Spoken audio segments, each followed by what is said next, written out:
I mean, I can't trust ChatGPT to pretty much give me like basic decisions or answers without making mistakes or hallucinating. Will I trust ChatGPT to go to war, to be directing missiles on the battlefield? I do not know, man. I don't know about that. But anyway, one of the more interesting questions rather is who exactly should be making these decisions, right? Hello world, welcome to TechTacToe, the podcast of Tech Talk. For everyday people. I am Dami. And I'm Yano. And we are your hosts of the podcast. We missed you. We know you missed us as well, but we're back this week with more tech news of things happening around the world. It has been quite an interesting start to the year, but a lot of things have unlocked that I did not even see coming at all. And we're going to be running you through some of the major news that has been popping within the tech ecosystem over the last week, starting with one that I find quite interesting, because what type of company decides to go head-to-head with the United States of America? Yeah. So for anyone who's been hiding under a rock, Anthropic and the Department of War or the Department of Defense have been going head-to-head for like the past 2 weeks, basically around a few contractual terms that exist within like the agreement between the Department of Defense and the Department of, Anthropic rather. So for anyone who's not aware, the Department of Defense in the USA for some time has been using Anthropic's AI models very heavily internally in different, workflows for basically their AI systems and stuff like that, right?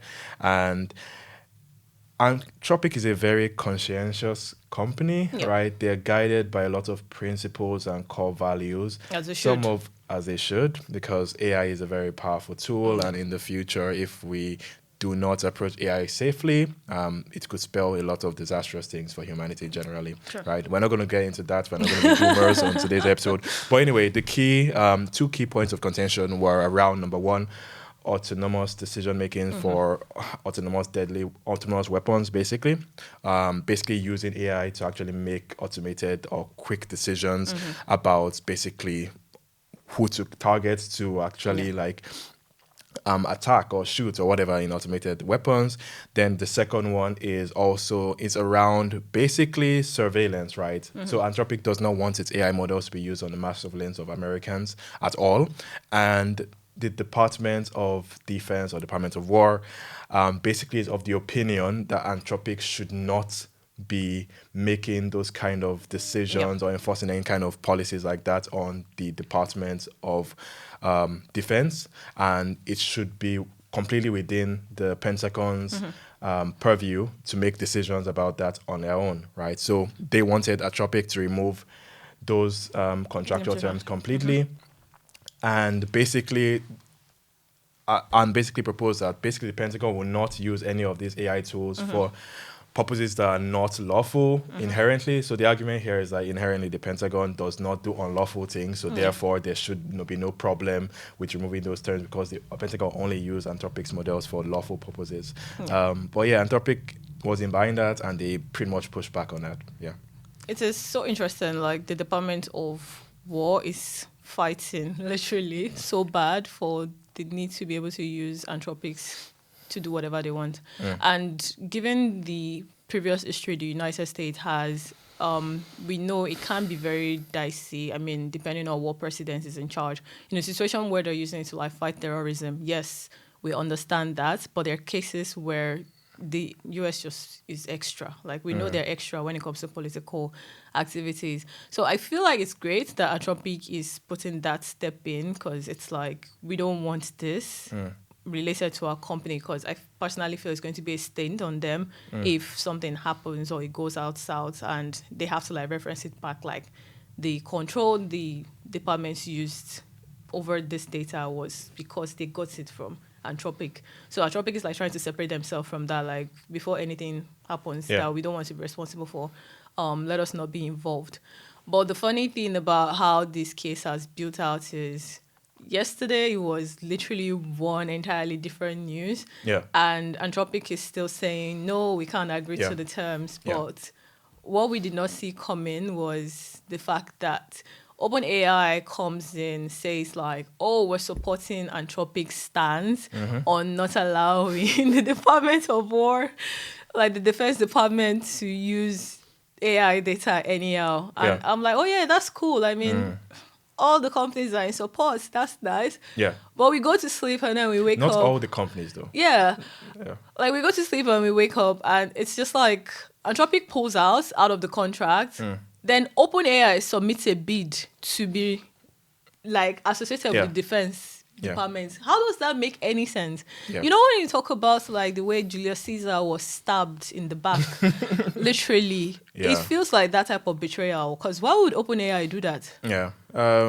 Well, to give OpenAI some, can I say, credit or leeway here, Sam Altman did tweet on X, did post on X, whatever they call it nowadays, right? Sam Altman did post on X that, yeah, they agree fully with Anthropic, like you Yep. said, but he said that, oh, they also did communicate to the Department of Defense that Yep. they are also against mass surveillance, blah, blah, blah, blah, blah, and that the Department of Defense has completely agreed with them, right? But then Agreed. I'm like, agreed. I'm like, have they do? Because the main reason why the contract with Anthropic was Yeah. pulled is because of this issue, right? Yeah. So realistically speaking, can you now come out and say that you managed to magically make the Pentagon agree to the same issues that they were Yeah. against with the Anthropic contract? I'm not really I'm buying it not buying personally. it. There's something sus Yeah. happening here, and yeah, but I feel like just all in all, this really brings a very interesting debate, right? I mean, obviously, everybody agrees mass surveillance bad, Yep. automated decision making very risky, right? So literally, if like some machine gun was controlled by ChatGPT on the field, on like I'm like, what? I mean, I can't trust ChatGPT to pretty much give me like basic decisions or Yeah. answers without making mistakes or hallucinating. Will I trust ChatGPT You're programming have to go to war. to be directing missiles on the battlefield? I do not know, man. I don't know about that. But anyway, right? One of the more interesting questions rather is who exactly should be making these decisions, Yeah. right? Should private organizations be the ones making these decisions that have huge ramifications on societies, Yeah. right? I say, like, I support Anthropic in their stance, right? Yeah. But then at the same time, I'm like, these decisions, private companies can actually get them wrong as well, right? Yeah. I mean, I feel like Anthropic's in the right here, but I mean, what if we had a situation where a private company was not in the right, but then was trying to enforce like some kind of this from kind of philosophy or mindset, right? Yep. More so when it comes to internationally like impactful like problems like this, right? Or should these decisions be made by governments and potentially the Congress, right? But then on the flip side, I'm like, regulation it's often that regulation moves way slower Yeah. than private organizations and innovation in technology, right? So if we were just waiting for congressional or representatives to actually sit down and make laws around this, Yep. we might end up waiting for forever, right? So curious what you think. Do you think that private organizations should be ones making these huge decisions on behalf of countries, nations, or do you think that the governments should be the ones that have the final say in decisions like this? The way that I see it, I mean, when you register a company, literally you are choosing or you're deciding to abide by the laws that govern your company based on the location that the company is registered in. So in a case where, OpenAI is based in the US, you have to follow the rules and regulation of the US. What if the country doesn't have rules and regulations, sufficient rules and regulations Sufficient- governing your The area? use of AI, the way I see it, it might take a while for Congress to like Catch sit up. and deliberate or even be fully aware of what you're doing. But at the core of it, I feel like the government still has the final say. Similar to the way WhatsApp is not being used in China and they use like WeChat instead. Primarily, their government decided they don't want this product in their country. And every other company had to follow through with that regulation. What the government saw that made them like come to that conclusion, that's entirely on them. But I feel like in a situation where you want to like launch a product or run a product within a company, a country, you still have to follow the rules and regulations. But like you said earlier, the main points that needs to be considered is how much is too much, especially when the government is making the decision, this Congress is making this decision. If the Congress is saying, yes, we can use this data to like go to war and fight, program ChatGPT, okay, if you detect any strange behavior within 150,000 miles of the USA, just send out a missile to bomb it immediately. In that case, it's quite dicey because there might be some special use cases, in my opinion.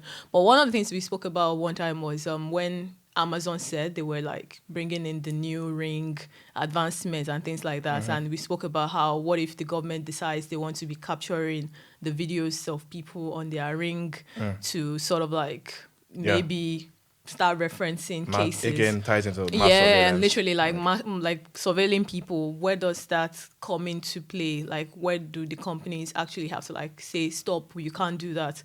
But at the core of it, they have a right to, because they can justify most of these things by saying it's for the good of the country. National security. Yeah, exactly. And you can't fight back in that case. So yeah, Anthropic, big ups to them for reaching that conclusion, because right now they're saying like they might get blacklisted or something like that, which is sad. Like, it's really sad.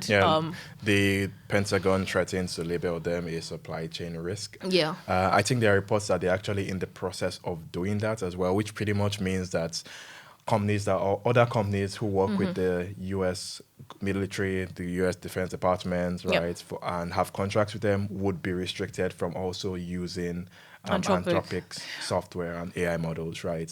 Which obviously has huge impact on Anthropic's bottom line. And then also, besides labeling them as a risk, a supply chain risk, they also threaten to invoke the Defense Production Act, which is pretty much a act that is a wartime act in the USA that pretty much is a way that the government can enforce a private organization to do its will, right? So pretty much, even if Anthropic says we are not going to do this because it's against our terms of service, against our values, I mean, it could literally just say, too bad, Defense Production Act evoked, you must remove this restriction, you must do exactly what we say. And legally speaking, like, Anthropic would be forced to do that, right? So yeah, the government does have tools in its toolbox that it can use to actually force Anthropic's hand.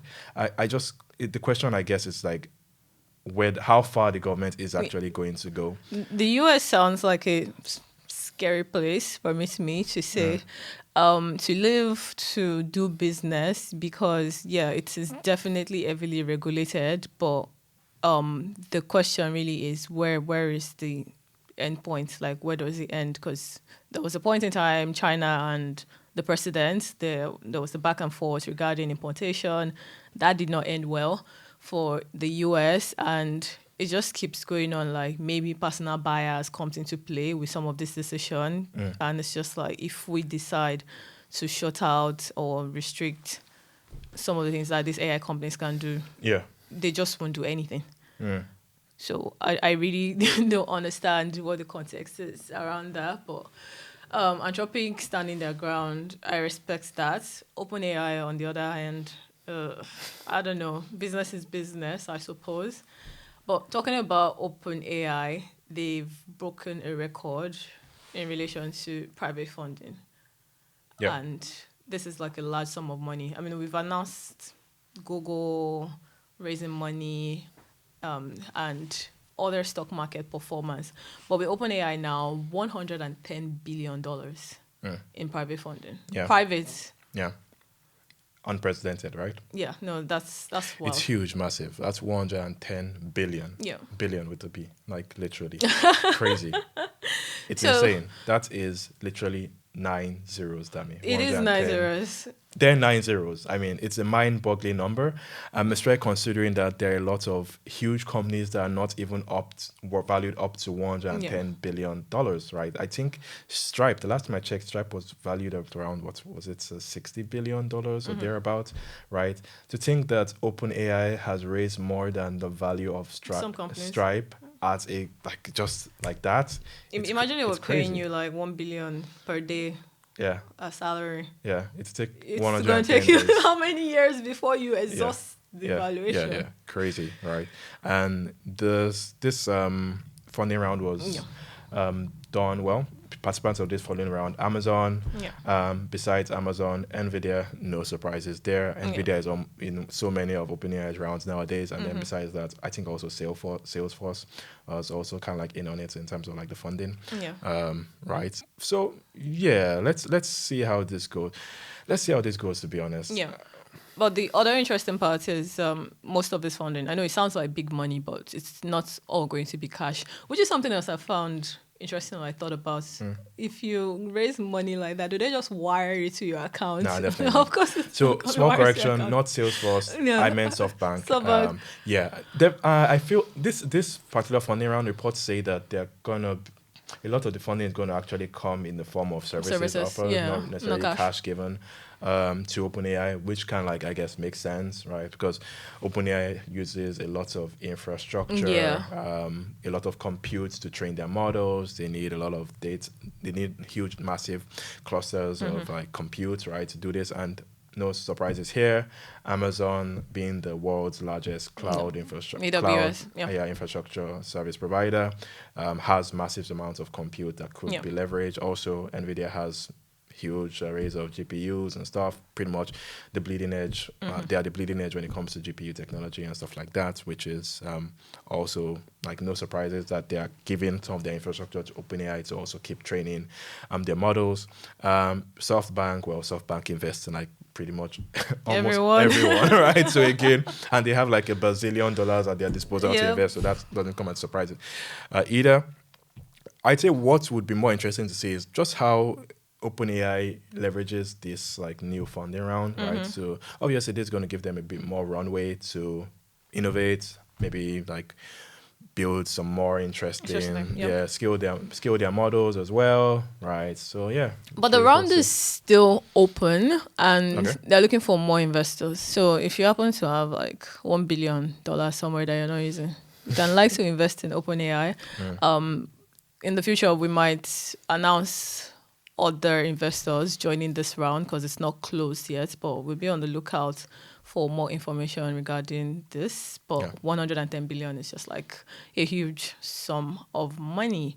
And talking about Amazon, in recent time, we spoke about how Amazon did some layoffs, but another company is joining the category of companies that have recently laid off employees. Yeah, that's Block.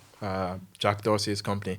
Jack Dorsey, founder of Twitter. That Jack Dorsey. X. Yeah. So weird. Come on. Like, can we just...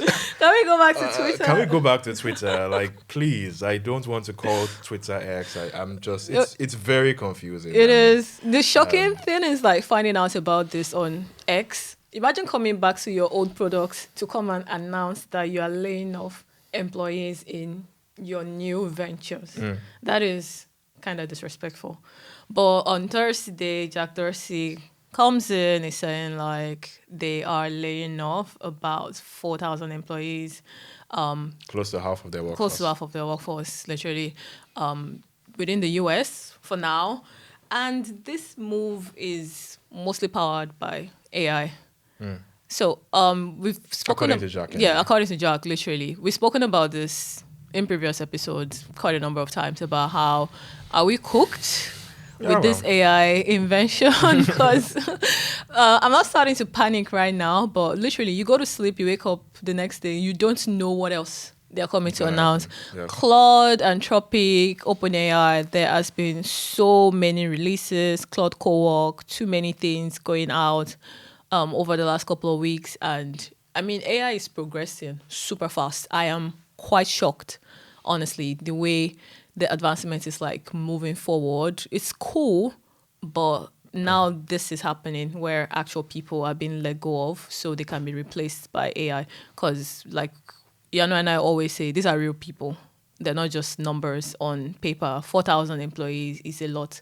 When Amazon did theirs, we thought that was like huge, but at this point, there might be more layoffs coming up from different companies. Literally, Salesforce and Amazon, they did theirs. And now Block is laying off 4,000 people. Yeah. I will always be of the stance of layoffs bad, right? Yeah. Transparency and planning, proper planning in terms of headcounts, good, right? That being said, well, I don't know, man. I don't know. AI definitely is, the development is going really fast. It's at a really fast pace. Yep.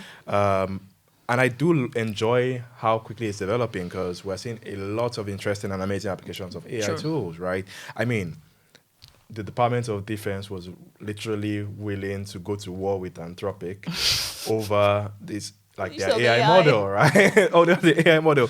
Like, I am very curious, like, what if I could only get like a sneak peek into the different use cases that Yeah. the Pentagon is leveraging Anthropic's models for. You want to be That would added to the WhatsApp That group. would be very. I want to be added to the WhatsApp group. That would actually be very. I'm very keen to see. Right. I mean, obviously, we already know about a lot of the things that these models Yeah. can do, programming, like coding. Yeah. Right. Literally, we have OpenClaw doing some seriously interesting orchestration. Also planning. Right. A lot of like use cases.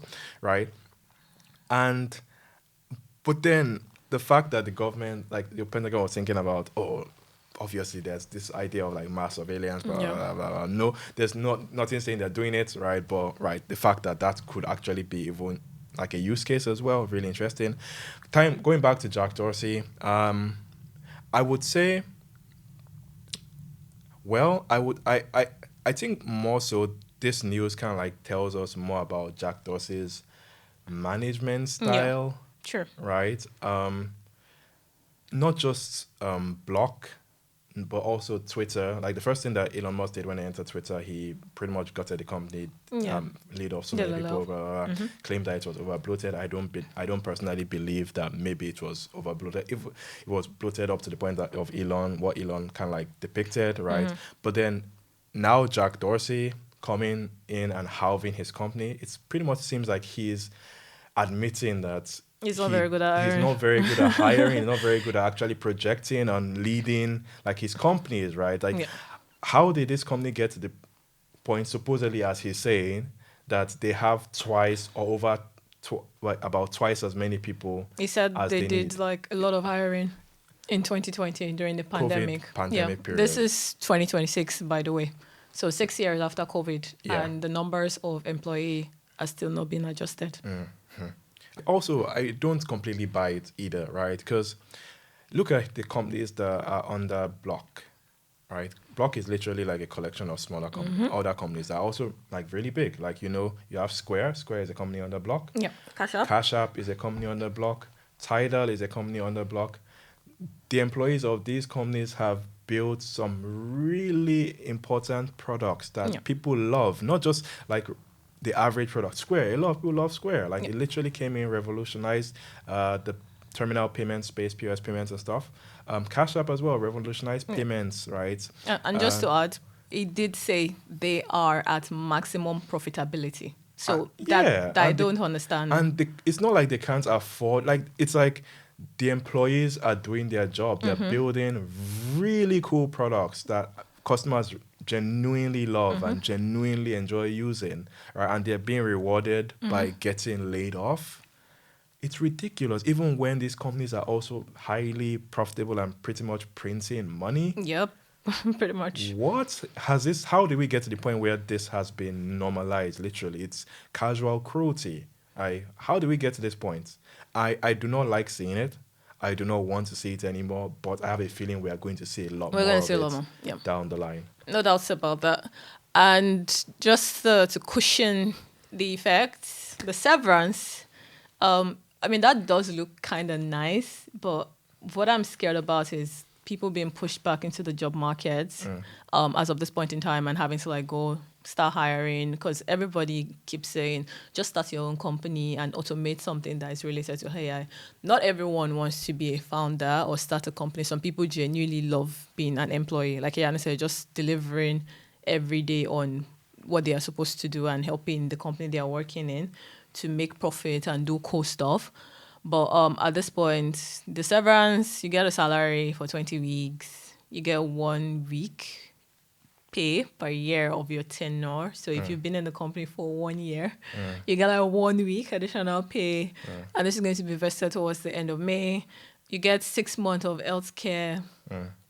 Not bad per US standard because healthcare is expensive. You get your corporate devices. I mean, they let you keep your laptop. Okay. And then £5,000 in case of people outside. $5,000 towards whatever you need to do to make the transition easier for you. So is that fair enough? 20 weeks salary. That's about 5 months.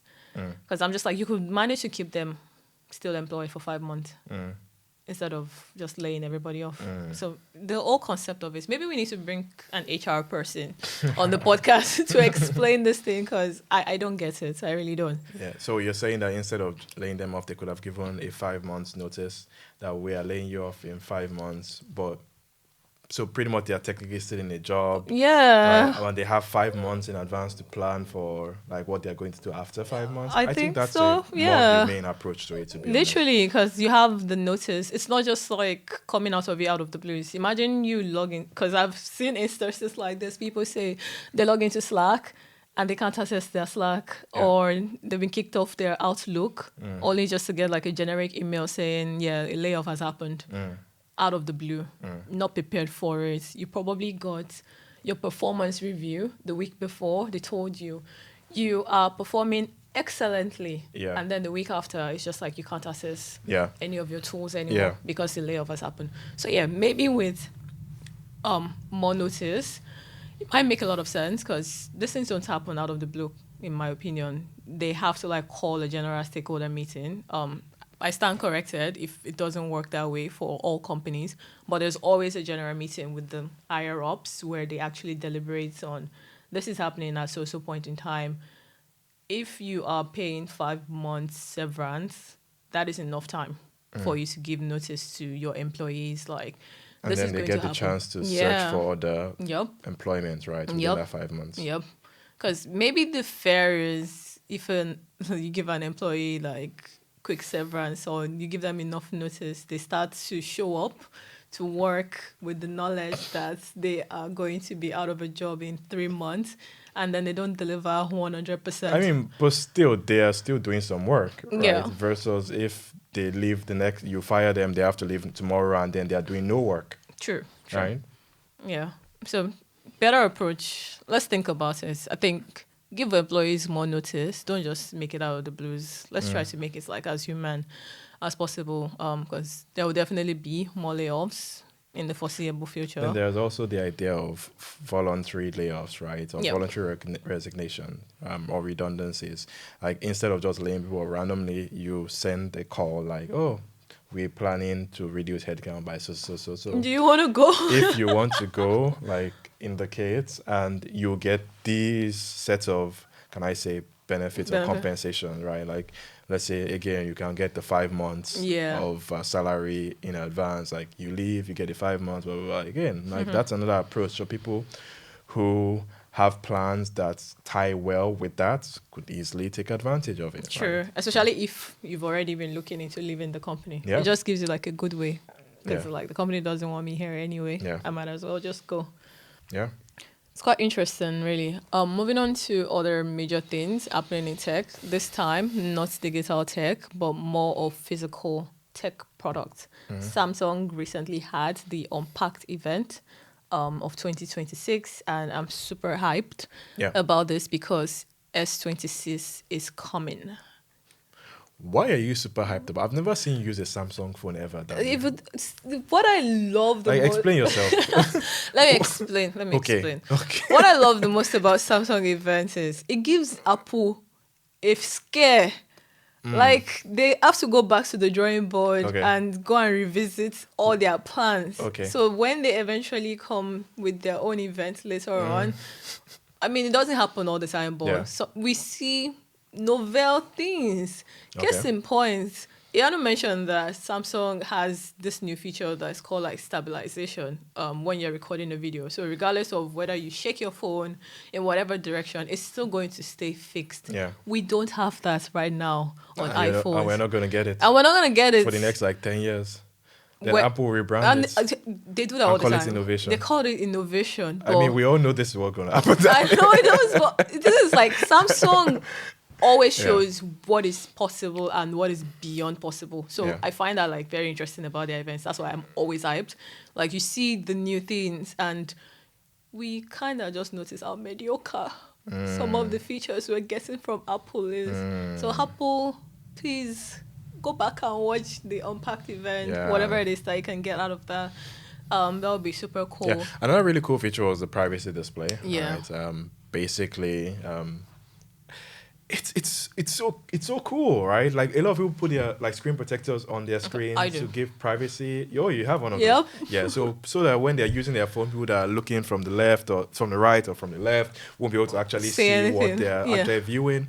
But literally now Samsung has implemented like a digital privacy screen, right? So you can actually enable it, and without an actual privacy screen protector, just enable it on your phone, and people that are looking from different angles will not even be able to see what you're looking at on your phone. You can also enable it for specific elements on your UI. Like for example, you can enable the privacy screen for only your notifications. Yeah.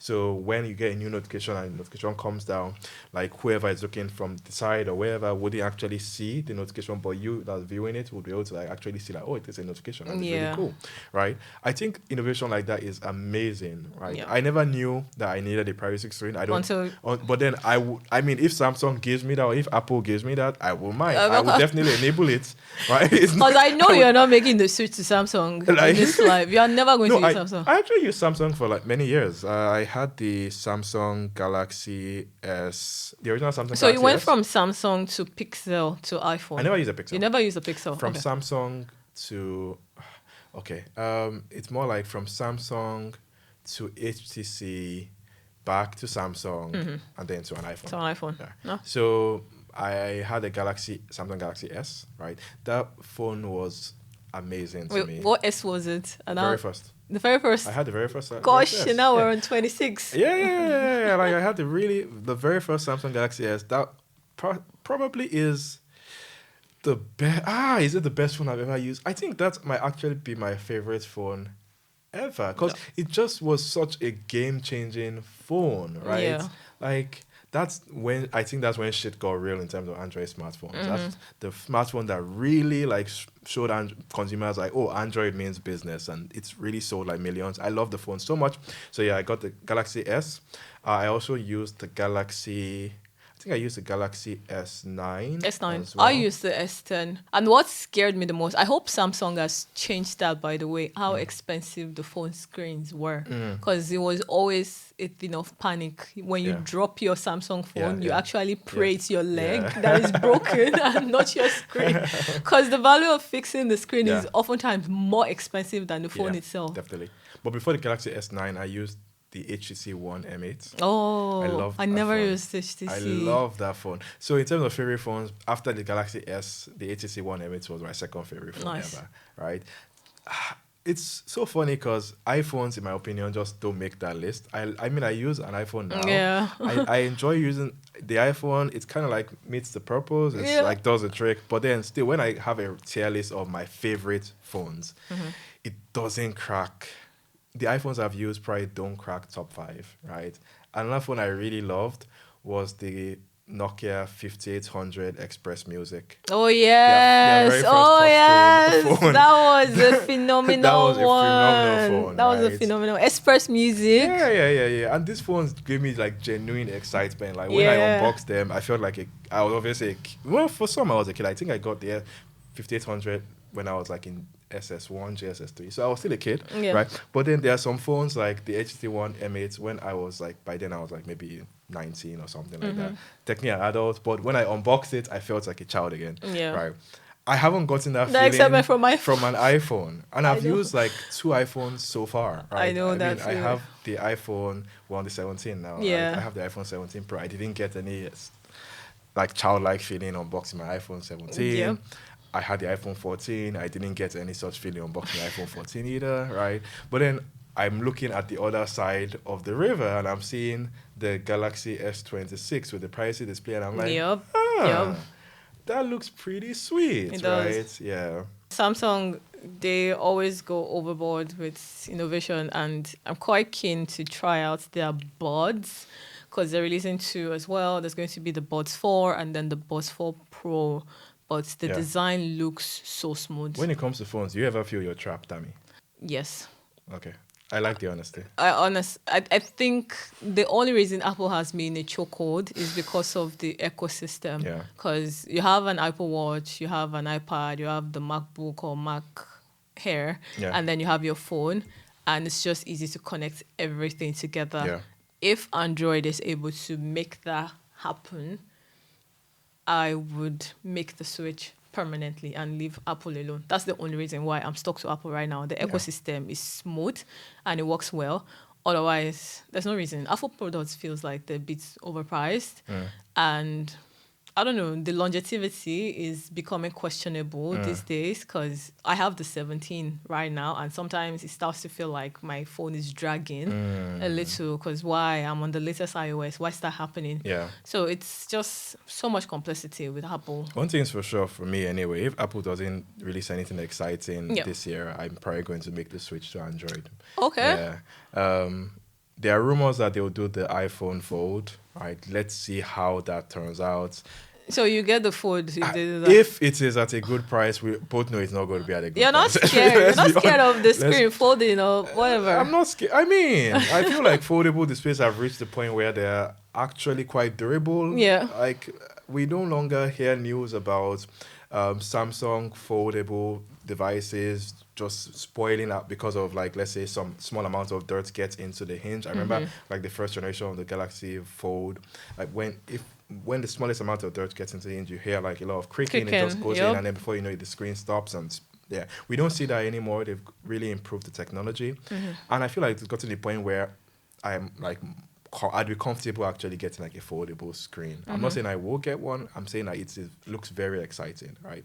And if Apple doesn't do something that excites me this year, I probably would just make the switch, right? I think I'm going to be stuck on the 17 Pro for a while if I don't see anything that is mind-blowing in the new Apple releases. Yeah, because at this point, they're not doing anything to impress me anymore. I think before the 17, you had your phone for maybe 3 years? Yeah, I had the 15. Okay. Yeah, for a while, and I just made the switch to 17.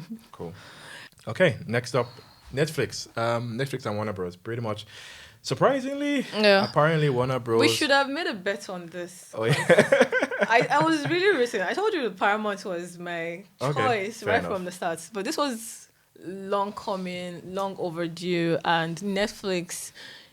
They kind of look like a clown right now. They literally sent us that email. They sent us that email saying like, "Oh, we're acquiring Warner Bros. Now you're coming back to say, oh, sorry, our money is not in love." I thought they had like money, like their pockets was really long. Netflix, we're waiting for your correction mail, by the way. Yes, please. We need that email today. We need it like yesterday because they were so quick to send the email saying like, "Oh, we've acquired Warner Bros. Discovery," but nah, it's not happening anymore because Paramount is winning. I'm actually very sad. Why? Because I wanted to have Game of Thrones on my Netflix. And House of the Dragon. I know you mentioned it literally. These terms of this deal, I still don't understand how it's going to work because it feels like it's running on borrowed money. But I mean, that's the way most media and tech companies work anyway. It just seems like it's too much money, and the fact that David Ellison's father is the one primarily like funding this deal, I don't know how it's going to work. Then Paramount is also going to like pay the fee that Netflix was supposed to pay if they sort of like and Warner Bros. Discovery is going to still have to like pay the fee if they decided to like terminate the contract, which is happening like right now.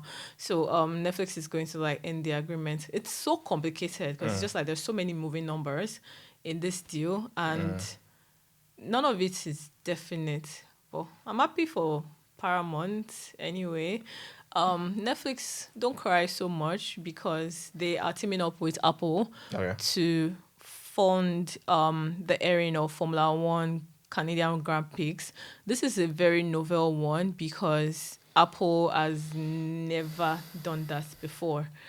But at this point, if you have like Apple TV and you have Netflix, you're going to be able to watch the Formula One Canadian Grand Prix on your TV. Have you ever watched one of those the MMA fights on Netflix before? I've watched WWE. Okay, That's yeah. it. Yeah. And that was the experience live? It's all right. I watched the Royal Rumble, like the latest one that they did. It was pretty good. It was kind of nostalgia because I hadn't watched WWE for ages, right? But I do love the fact that now I have the option to watch it and catch up with what's the crazy stuff that's happening in the WWE universe. A lot has changed now. John Cena apparently has retired. Of course. My man is focusing on making movies right now. Triple H is apparently the CEO now of WWE. And I'm like, you used to be a wrestler, bro. When did you go into corporate? I mean, he got married to Stephanie McMahon. It was inevitable. I mean, no family nepotism. Fair enough, yeah. Here comes the money. Here we go. So WWE definitely. I like the fact that now we're getting more sports content on Netflix. It's cool, actually. Can't wait until the Premier League comes, if it ever comes. That's not going to be happening. If I could watch football on my Netflix. Yeah, dreaming too high. Although that will probably cost a shit ton of money to make happen. Dreaming too high. Sky is not going to let go of that. You're not going to get it. Imagine if the World Cup was on Netflix. Damn. That's not going to happen. Netflix would print some serious money, like, to be honest. Because the Super Bowl happened a couple, 2-3 weeks ago. I think Netflix. It was on Netflix, right? It did show on Netflix. It did not. Was it the one before? There was one particular event that was really massive that showed on Netflix, but then because of the sheer volume of viewers, Netflix servers literally crashed and really degraded, right? So okay, fair enough. With that in mind, it's a lot of Netflix is definitely not ready for the World Cup. Case, right? I don't think so. It's a lot of viewership. Honestly, I think maybe broadcasting companies that have actual buildings focused on broadcasting, they have the masts and all of that, they might be better prepared than Netflix. Netflix is the product. Let's pity them because I can't even imagine them handling all that volume. It's literally going to crash their servers. Yeah. But it's super cool. Diversifying the Netflix and Apple platform, that's nice. So it's not just movies and documentaries that we're seeing. We're getting to see a bit of sports. Super excited about that. More to come. But if you are big on Formula One, check it out. Let us know what you think about it. Imagine we could watch Formula One on Instagram, like a TV as well, right? Speaking of TV, Instagram is announcing Instagram TV, or they announced it, right? Yeah. So they are partnering with Google TV, which is quite interesting because they want you to start watching Reels on your TV. Why? I don't understand that because Reels are sweeter to watch, in my opinion, on your phone. You're literally just swiping back and forth. Imagine a situation where you're watching Reels on your TV and it's just moving back and forth. I need to see the way the interaction will look like. That's pretty much the way that I think about it. But would you watch Reels on your couch? I don't think so. Not really. I mean, I don't even watch these YouTube shorts on my TV. I don't watch YouTube shorts a lot, but even on my TV, it just feels like it's the wrong orientation or the wrong platform to do it. Reels should probably stick to phones. Yep. I mean, maybe iPads, tablets. Okay, fine, but on the TV. Instagram tried TV some time ago. Remember the Instagram TV, IGTV app? Yes. Did you ever use that? Yeah. It never really picked up. It did not. Yeah. They should just stick to Reels on phones. It's sweeter, easier, better to watch, unless they're intending to get into long form content. And I think at this point, Instagram only allows you to post up to 3 minutes of a video on your actual page, and Reels can only go as high as 90 seconds or about. So within 90 seconds to 3 minutes, it's not so much. Okay. I don't see how that's going to be attention grabbing enough if it's coming to TV. Fair enough. And lastly, on the news for today, M-Pesa in Ethiopia is partnering with an intelligence company as well to launch a new subscription product that allows Ethiopians to access AI creation tools. But not just AI creation tools, you also be able to make payments directly in the product. I find that quite interesting because I think one of the things OpenAI could gone for is payments within it. They have like so many use cases that they've already run. There's ChatGPT else right now, but not just payments. And I wonder why they've never really brought payments into the products. So seeing this company in Ethiopia coming up to like partner with M-Pesa, it sounds quite interesting because it's just like an all-in-one AI tool. You can create content, but you can also make payments into it. Still goes back to what Ianu mentioned earlier about the different use cases of artificial intelligence. But this one is one to also look out for. Payments within our AI apps, that would be something to really take a look at. Maybe OpenAI will come and announce tomorrow because they're just announcing different things every day. But Imagine giving ChatGPT control of your wallet. No, please. It's just be like, oh, I saw this. I thought you might like it, so I ordered it. You just be getting like different deliveries to your door day after day, and you never know why it's been delivered. But ChatGPT is ordering all of that on your behalf. It's to order like ChatGPT plus 2 years in advance. You order like 2 years worth of subscriptions to ChatGPT. Subscription you can never cancel. Yeah. It's a lifetime thing, forever and ever. You and ChatGPT together. Yeah, definitely interesting, Dami. And with that, we are at the end of today's episode. Thanks for watching as always. We always love having you with us. And as always, if you'd like to say hi to us, you can do so by sending us a mail with hello@TechTacToe.live. And you can find us on pretty much every social platform at this point by following us at TechTacToe. And hit that subscribe button if you are watching on YouTube. Click like or drop a comment. We definitely want to know what your favorite part of what we talked about today is. Which news are you excited about? Tell us about it in the comments. Yeah, are you getting the S26? Let us know. All right. Bye, everyone. Take care. Bye.